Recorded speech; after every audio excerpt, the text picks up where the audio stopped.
Okay, so here's where it all actually comes together. And this is the exciting part. So you need to be sure that this makes sense to you. Um, so there is an inherent contradiction that exists when the denial of personal prejudice, I don't have a racist bone in my body, I don't have any explicitly racist beliefs, right? Coexist with underlying unconscious negative feelings and beliefs or implicit bias, which is, right, unconscious, subconscious, automatic, things we're not aware of. And that contradiction, that, situation where you do activate that interior cingulate cortex can be uncomfortable. Like it can still create a sense of like anxiety and unease. And that leads to behavioral changes. And those are those like automatic, stiffening or blinking, or your eyes and you have these like micro expressions of fear or anger, less eye contact. And so let's talk about an interaction between a white person who has, no explicitly racist beliefs, but grew up in a white supremacist culture, and with media exposures of negative images of Black people and limited contact at an early age because of a homogenous environment due to segregation, right?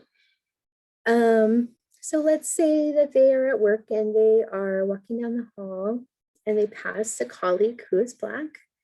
And, there's nothing threatening, but because the amygdala is always on alert, and because of the fear conditioning, the amygdala is triggered before the person is even aware or thinking about their colleague as they walk by.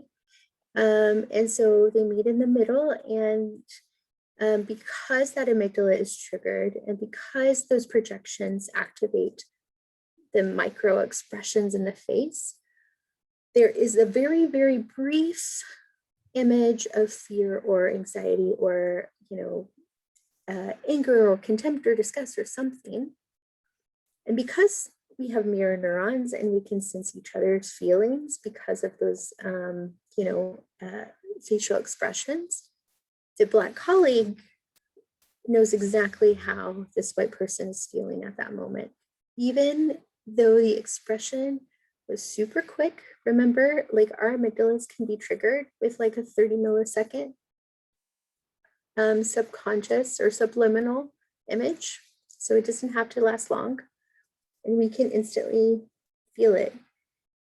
And they know that this person is racist. Like they didn't say anything, but it was an uncomfortable interaction and something was off, and the, discomfort is palpable.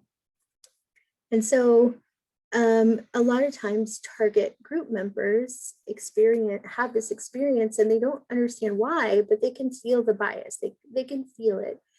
And so in the module, you will have a video, which is an example of this whole process. It's profound because it gives you the perspective of a target group member, a Black man going about his day.